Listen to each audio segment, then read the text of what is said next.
Hello everyone, salut à tous. Nous chez vous, c'est vous et nous.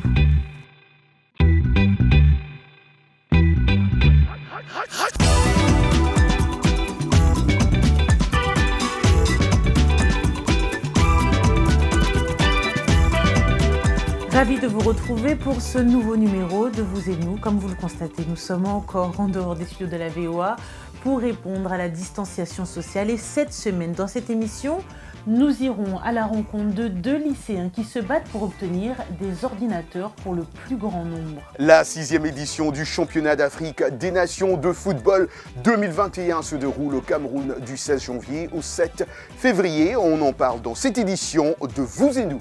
Au Burkina Faso, l'artiste engagé Zédès a sorti un dernier titre où il ne mâche pas ses mots concernant sa vision du Covid-19. Ah, Zédès, il est très fort, Zédès. Je parlais du CHAN 2021 et donc ce n'est que normal que le plus grand sportif de VOA Afrique, M. Yacouba Ouedraogo, soit au rendez-vous avec son segment Sportissimo. Il sera ensuite suivi par la question hashtag Vous et nous de cette semaine. Michel Joseph dans Anglais Express aussi sera présente. Le beurre de karité, vous savez, est issu d'un arbre africain et il démontre apparemment ses bienfaits au quotidien. Et Kia nous en dit plus. Effectivement, Roger, le beurre de karité a le vent en poupe en Occident, où il est de plus en plus utilisé par les marques de cosmétiques qui en vantent les vertus aussi bien pour la peau que pour les cheveux, ce qui fait le bonheur des pays producteurs comme le Sénégal. C'est ce que nous allons voir dans ce reportage qui est signé à Dakar d'Alison Lekogo Fernandez et Elam Lecoeur à Paris. Dans la ville de Saly, au Sénégal, Maria Massila a ouvert l'année dernière cette boutique de produits cosmétiques. Cela fait maintenant 6 ans que la jeune femme s'est lancée dans le business du beurre de karité. À l'époque, elle exerce comme secrétaire administrative à Cannes en France. Par l'entremise d'un ami, elle découvre la région de Salémata, dans le sud-est du Sénégal, où on utilise le karité depuis des siècles, mais les femmes du village peinent à en vivre. La demande des femmes, c'était on produit mais on n'a pas de débouché, on ne sait pas à qui vendre. Ici, les gens ne viennent pas jusqu'ici, c'est loin, il n'y a pas de route, etc. Je me suis engagée à acheter toute leur production, sachant que j'avais vraiment pas de clients. Et c'est comme ça que les choses se sont passées. Grâce à la demande grandissante pour le beurre de karité en Occident, l'entreprise devient rapidement florissante. Aujourd'hui, près de 2000 femmes réunies en groupement travaillent pour Maria Massila. L'entreprise dispose de 2 unités de production, dont celle-ci à Mbour. Le beurre de karité récolté dans les villages transite par ici avant de partir vers des laboratoires européens. 80% quand même de notre production est destinée à la France. Après, il y a 15%, on va dire, à répartir dans l'Europe, les États-Unis et le Canada. Et la Chine aussi, on a commencé. Mais le plus gros vraiment de nos ventes se fait en France. La noix de karité made in Sénégal est particulièrement appréciée par les sociétés de cosmétiques en France. On parle même d'un véritable engouement ces dernières années pour le retour aux produits naturels. En France, on a envie d'avoir des produits avec une histoire, avec derrière une personne qui va réaliser ces produits. Et c'est vrai qu'on voit ce boom des laboratoires artisanaux, ce retour aux produits naturels, bio, 100% végétal. Et c'était important de travailler aussi avec l'Afrique, qui est la terre-mère, entre guillemets, pour valoriser tout ce que la terre a à nous fournir. Calia Nature a vu son chiffre d'affaires augmenter de 150% chaque année depuis sa création en 2016. Un succès pour le beurre de karité qui se confirme aux 4 coins de la planète. Ces 2 dernières décennies, la demande pour l'or des femmes a augmenté de plus de 600% à travers le monde. Alison Lekogo Fernandez à Dakar et Elam Lecoeur à Paris pour VOA Afrique. Un petit conseil, préférez toujours un beurre de karité 100% pur et naturel. Si possible, labellisé bio, encore plus riche en vitamines. C'est juste un petit conseil. Toute autre chose, l'accès à un ordinateur et à l'Internet est devenu de plus en plus essentiel pour beaucoup, en particulier pendant cette pandémie de Covid-19. 2 lycéens américains sont en train de remettre à neuf des ordinateurs portables pour offrir aux étudiants défavorisés un accès complet à l'éducation. Junso de VOA s'est entretenu avec eux dans leur entreprise de Bowling Green en Virginie. Regardez. Cette machine a une seule carte graphique interne qui est située à l'intérieur de la carte mère. Et nous voulons améliorer les capacités vidéo en ajoutant une carte supplémentaire. Oui, donc ici, nous vérifions simplement si ces deux ordinateurs utilisent la même carte, mais non, elle est retournée. Donc, nous allons devoir en commander une spécifiquement pour celui-ci. Je m'appelle Kwon Young, je suis étudiant à l'école secondaire d'Osbourg Park et j'assiste également à l'école du gouverneur à Innovat Park en collaboration avec l'université George Mason. Je suis aussi le chef de l'exploitation de l'initiative pour la technologie gratuite et accessible lancée par moi-même et mon partenaire où nous essayons de répondre aux besoins des familles, surtout en période de crise, en termes d'accès à l'éducation. Ainsi, en particulier pendant l'épidémie de Covid-19, les écoles du pays ont fermé ou refusent l'accès à leurs bâtiments. Les étudiants ont recours à l'apprentissage virtuel. Et nous avons appris que beaucoup n'avaient pas de connexion Internet stable ou devaient partager un ordinateur entre plusieurs frères et sœurs. Et nous savions que nous devions faire quelque chose pour aider.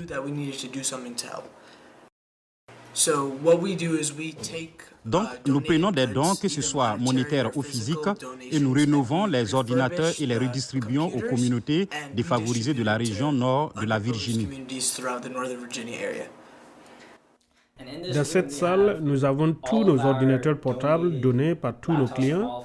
Nous les avons rangés et sur nos étagères inférieures, nous stockons nos câbles d'alimentation. Actuellement, je suis mère célibataire avec les enfants. Mon fils, il a obtenu son diplôme l'année dernière, mais maintenant j'ai les deux filles. Je travaille, mais je ne gagne pas assez d'argent, à peine au-dessus du salaire minimum.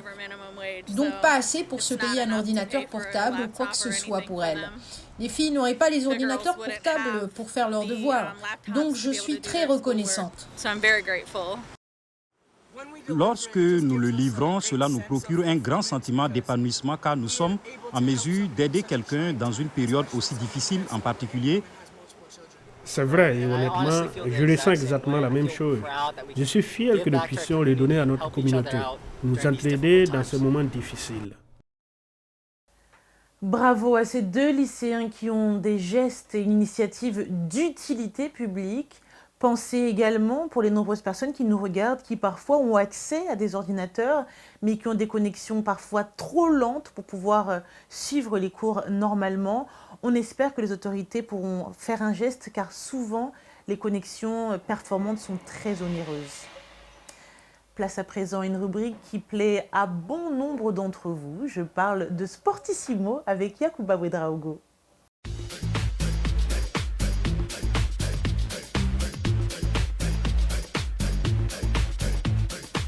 Salut à tous, ravi de vous retrouver pour ce nouveau numéro de Sportissimo. Nous parlons bien évidemment du championnat d'Afrique des Nations qui se déroule au Cameroun. Les affiches complètes des quarts de finale sont connues et les confrontations débutent samedi. Le Congo fera face au Mali et juste après, place au derby de l'Afrique centrale entre la République démocratique du Congo et le Cameroun. Les deux derniers quarts de finale se joueront dimanche. Le Maroc joue la Zambie et le Rwanda sera opposé à la Guinée. Vous le savez, cette 6e édition du CHAN était prévue pour 2020 mais a été reportée à cette année à cause du Covid-19. La pandémie continue et c'est dans ce contexte qu'a lieu la compétition qui connaît des cas de contamination malgré les mesures en place. La délégation de la RDC a enregistré 12 cas de contamination dont des joueurs et l'entraîneur Florent Ibengue. On jette un coup d'œil sur les mesures prises par le pays hôte contre le nouveau coronavirus. De Yaoundé, la correspondance d'Emmanuel Geluntap. Dans les travées du stade omnisport de Yaoundé, avant chaque match, Adolphe vérifie les insignes apposés sur les sièges pour faire respecter la distanciation physique. Sur nos gradins, il est indiqué les endroits où le spectateur doit s'asseoir et où il ne doit pas s'asseoir. Nous veillons à ce que cela soit respecté. Le lavage des mains est aussi l'une des mesures barrières en vigueur durant la compétition. Ces deux frères assistent pour la deuxième fois à un match du CHAN. Je suis arrivé avec mon frère, je ne peux pas me permettre de m'asseoir auprès de lui, il est loin de moi. Et ça empêche à ce que l'un de nous puisse tomber malade. Dans toutes les issues du stade, on veille là-dessus, on continue d'exiger le port du masque. Et puis c'est quelque chose d'encourageant. Même les supporters du Mali qui parade à l'extérieur du stade omnisport de Yaoundé, s'accommode du protocole sanitaire. Ce cache-nez, c'est pour protéger moi-même et ainsi protéger les autres, puisque si on n'est pas en santé, on ne peut pas jouer le match. Les hôtels qui accueillent les délégations se conforment également aux exigences sanitaires de la CAF. Il faut dire qu'à l'arrivée du client, comme vous le constatez par vous-même, il y a un agent de sécurité qui exige à ce que vous vous désinfectez les mains, vous prenez votre température. Déjà, jusqu'à présent, nous n'avons jamais eu de cas de corona chez nous. Les équipes n'échappent non plus aux mesures qui semblent satisfaire les délégations. 48 heures avant chaque match, il y a le test Covid pour toute la délégation pour avoir accès au stade. Donc ça déjà, c'est une très bonne chose et cela est valable pour toutes les équipes. Ensuite, nous avons aussi, partout où nous passons, nous voyons qu'il y a des gels. On s'en souvient encore comme si c'était hier, le 26 janvier 2020, disparaissait la légende du basketball Kobe Bryant et sa fille Gianna et 7 autres personnes dans un accident d'hélicoptère. Un an après, quelques dizaines de fans de basket se sont succédés aux alentours du Staples Center, la salle des Lakers à Los Angeles, pour se recueillir en mémoire de l'idole. Pandémie de coronavirus oblige, aucun rassemblement n'a été organisé pour cet anniversaire. Ni la ville ni le club n'ont prévu de célébration, ce qui n'a pas empêché une quarantaine de personnes de venir déposer leurs fleurs et autres objets souvenirs à l'effigie de leur club fétiche sur un mémorial improvisé non loin de l'enceinte où Bryant a forgé sa légende à force d'exploits et de titres glanés. 5 en 20 ans, les fans de Kobe le portent toujours dans leur cœur. Continue de reposer en paix, champion. Au revoir. Merci Yacouba Ouedraogo, on reste toujours dans le sport et on continue à parler bien sûr CHAN, le championnat d'Afrique des nations de football. Le CHAN en est à sa 6e édition, comme vous venez de l'entendre. C'est une compétition organisée par la Confédération africaine de football CAF, rassemblant des sélections composées de joueurs évoluant uniquement dans un club de leur pays, comme vous venez de l'entendre. Vous êtes nombreux à suivre de très près ces matchs, alors on a voulu savoir quelle est votre équipe favorite du CHAN 2021 et quels sont vos pronostics. Eli Kutundola à Kinshasa nous dit la RDC va tout rafler, bien que nous assistions à un complot bien orchestré par le comité médical de la CAF pour déstabiliser notre équipe. Mais mon ami, vous savez, ça reste encore à prouver. Ça reste encore à prouver. Mathieu Chikapa Epaka Yaoundé au Cameroun. Moi, je vais soutenir mes deux pays, la RDC et le Cameroun, pour la finale. Merci pour vos nombreuses réponses. On se retrouve dans quelques instants, juste après une courte page de pub. À tout de suite.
Vous et nous, part 2. Et voilà, exactement. It's time to learn some English. Et c'est avec qui? Michel Joseph de Anglais Express. Bienvenue à l'Anglais Express. On continue de parler de mots ou d'expressions qui peuvent avoir un sens contraire en anglais selon le contexte. To give out, c'est-à-dire donner, distribuer. To give out, c'est aussi s'épuiser, s'achever, faillir. Par exemple, I give out candy to the kids on Halloween. Je donne des bonbons aux enfants lors de la fête de Halloween.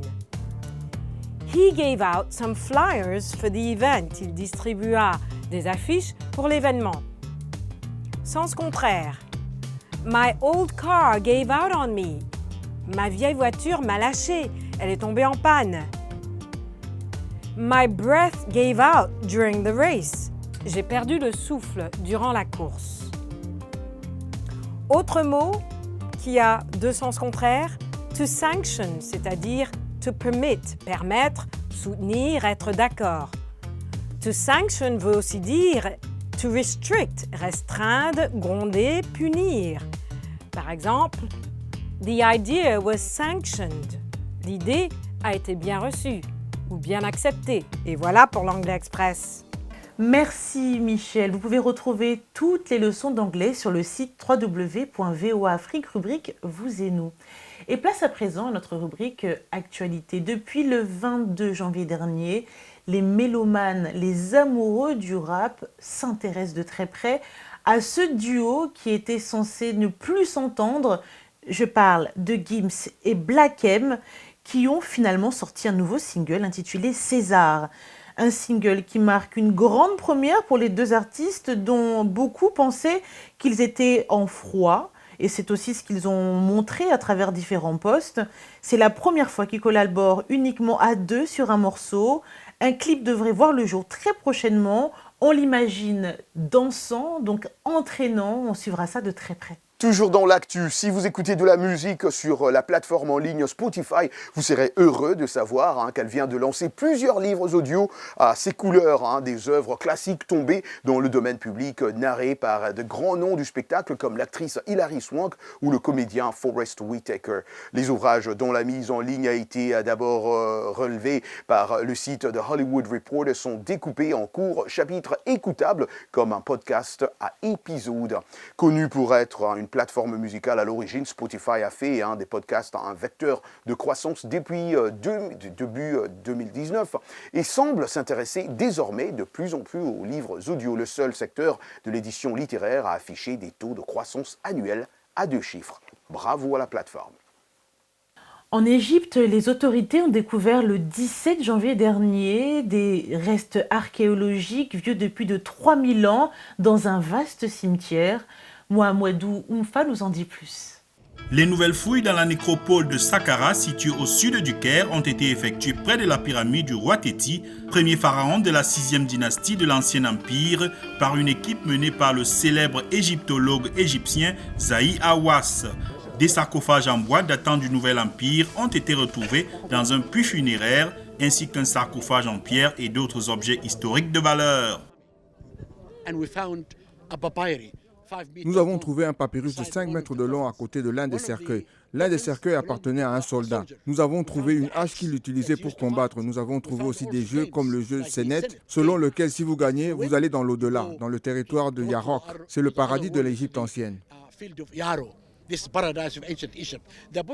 Plusieurs de ces objets, ainsi que des crânes et des ossements humains, ont été présentés à la presse alors que les fouilles se poursuivent sur le site. Le ministère égyptien des Antiquités et du Tourisme a révélé dans un communiqué que la mission a décelé des éléments nouveaux sur le temple funéraire de la reine Nette, épouse du roi Téti, déjà partiellement découvert ces dernières années. En 2010, nous avons trouvé une pyramide d'une reine, mais nous ne connaissions pas le nom de la reine. Mais hier, nous avons trouvé un temple pour la pyramide et nous avons trouvé le nom de la reine. Son nom était Nette. C'est la première fois qu'on découvre ce nom d'une reine dans l'Ancien Empire. Pour l'archéologue, il s'agit d'une découverte majeure qui permettra de réécrire l'histoire de Saqqara et plus particulièrement l'histoire du Nouvel Empire. La reine Nette était l'épouse et la fille du roi Téti et c'est la première fois que nous attestons qu'un roi pouvait épouser sa fille à cette époque. Les rois pouvaient le faire parce qu'Osiris avait épousé Isis, mais nous ne connaissons cette pratique que dans le Nouvel Empire et c'est la première fois que nous avons des preuves du mariage entre le roi et sa fille dans l'Ancien Empire. L'Égypte espère que toutes ces découvertes et le grand musée égyptien que le gouvernement entend inaugurer cette année à un peu plus de 15 km de là redynamiseront le tourisme mis à mal par l'instabilité politique après la révolution de 2011 qui a chassé Hosni Moubarak du pouvoir et par la pandémie de Covid-19.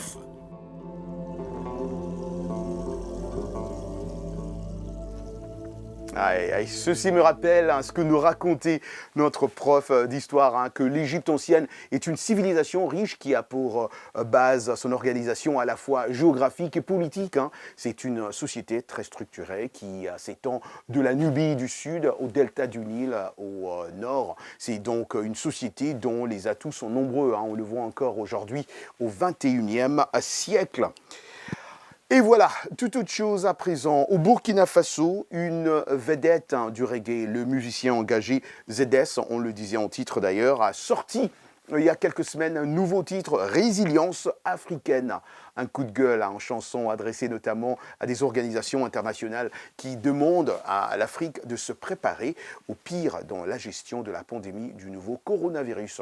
De Ouagadougou, notre correspondant Lamine Traoré nous dévoile le personnage et son projet. ZS, comme tous les matins, arrive dans ses bureaux. Nous avons affaire au directeur général du CNASA, le Centre national des arts, du spectacle et de l'audiovisuel. On a une mission de service public aussi, parce que c'est de faire la promotion de la culture de façon générale du Burkina Faso. Donc oui, c'est un emploi, c'est une fonction exaltante. Je suis content d'être utile. Du moins, je l'espère. Coronavirus. L'Afrique doit se préparer au pire, c'est l'avertissement adressé par l'Organisation mondiale de la santé. 2% du commerce mondial, 2% de victimes de ce mal. Les prévisions apocalyptiques ne verront pas le jour en Afrique. C'est à partir de ce bureau que le musicien a composé sa chanson Résilience africaine. Il n'a pas aimé le discours de l'Occident vis-à-vis de l'Afrique sur la pandémie du coronavirus. Donc à partir de ce bureau, j'ai dit, titiller pour titiller, en attendant, toute proportion gardée, ce n'est pas nous qui sommes en train de disparaître, bien au contraire. Voilà. C'est vrai qu'il y a des cas de mort, mais ça n'a rien à voir avec ce qu'on nous avait prédit. La résilience, c'est ça. Je refuse cette mort psychologique qu'on a voulu nous imposer à coup de discours fracassants. Le musicien burkinabé a toujours traité les thèmes d'actualité. Quand il s'agissait de la question de l'immigration en France, il avait écrit une chanson pour répondre au président français Nicolas Sarkozy. Cette chanson, Résilience africaine, annonce le prochain album du musicien burkinabé ZS. Lamine Traoré pour VOA Afrique, Ouagadougou. Direction à présent New York, la grande pomme pour les intimes, où une famille dans le quartier de Brooklyn s'est filmée pendant 300 jours et nous allons découvrir les images de cette famille qui s'appelle Hoffman. C'est Anna Nelson qui nous fait découvrir cela et les images sont signées d'Ilidico. Je suis Noah. Je suis Joseph. Elisa. Et Jason. Nous sommes le Quatuor en quarantaine. Il y a des mois, lorsqu'un confinement strict a été imposé pour la première fois à New York, Jason Hockman voulait trouver une façon de divertir ses enfants et de les occuper à la maison. Il a donc suggéré à sa famille de créer un groupe musical, le Quatuor en quarantaine.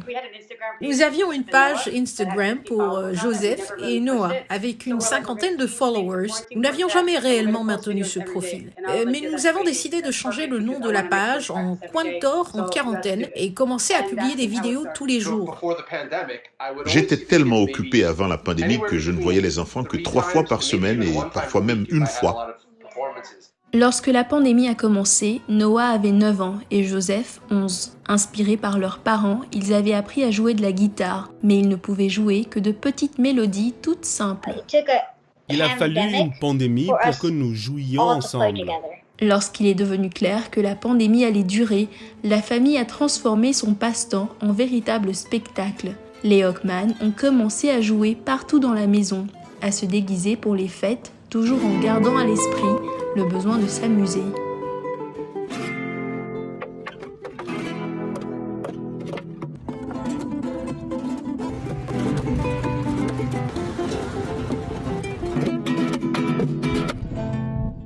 Les enfants jouent de mieux en mieux, le répertoire du Quatuor s'élargit de plus en plus et le nombre d'abonnés Instagram augmente également. Je ne m'attendais vraiment pas à être une star. Je pensais juste que nous allions avoir 50 abonnés en plus. Nous avons de façon inattendue gagné plus de 100 000 abonnés. C'est incroyable. Tous les 10 jours, la famille s'habille pour donner un concert en ligne. Plusieurs musiciens internationaux, du Congo à la Sibérie, ont proposé aux Hawkman de prendre part à leur concert. Ce qui est cool, ce sont toutes ces connexions que nous établissons avec des abonnés et des fans aux quatre coins du monde et tous ces commentaires venant de différents pays comme le Bahreïn, la Russie, l'Iran, l'Indonésie, l'Argentine, le Brésil, le Canada. Pour les Hawkman, ce quatuor improvisé n'est pas uniquement motivé par l'amour et la créativité. C'était aussi une question de liberté, puisqu'il y en a si peu en ce moment. Nous nous comprenons mieux, nous ressentons à travers la musique ce qu'un autre membre de la famille ressent. Et je pense que cela nous a rendus plus forts en tant que famille et que cette activité nous a soudés. Cela montre simplement à quel point la famille est importante. Cette pandémie est terrible, mais je suis reconnaissant que cela nous ait donné la possibilité de créer quelque chose ensemble. Et cela fait 200 jours consécutifs que je peux être avec mes enfants. Je sais que cela peut sembler fou pour beaucoup de parents, mais pour moi c'est un cadeau.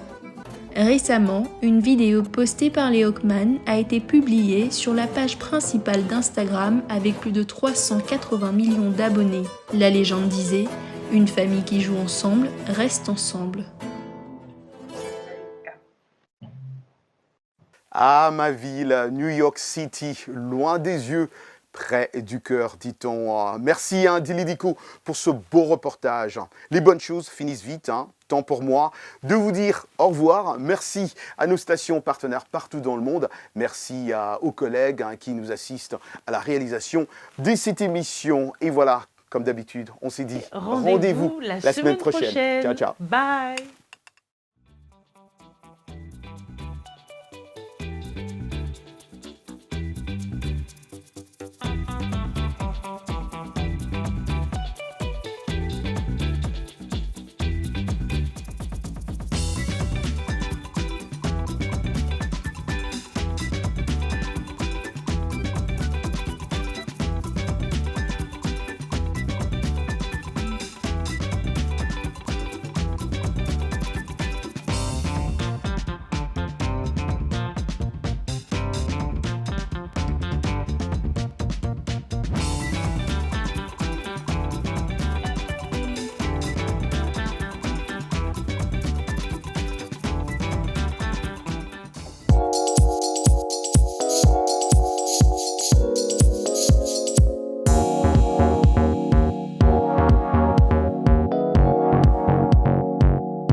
Santé, bien-être, sport, beauté, nouveauté. Carnet de santé est l'émission hebdomadaire qui vous veut du bien. Des chroniques, des reportages, des témoignages recueillis sur le continent et ailleurs. Chaque semaine, je vous donne rendez-vous pour une consultation avec nos experts. Carnet de santé vous donne la parole pour leur poser vos questions et recueillir leurs conseils. De Washington, Linor Moudou vous propose Carnet de santé, votre nouvelle émission de santé de la Voix de l'Amérique.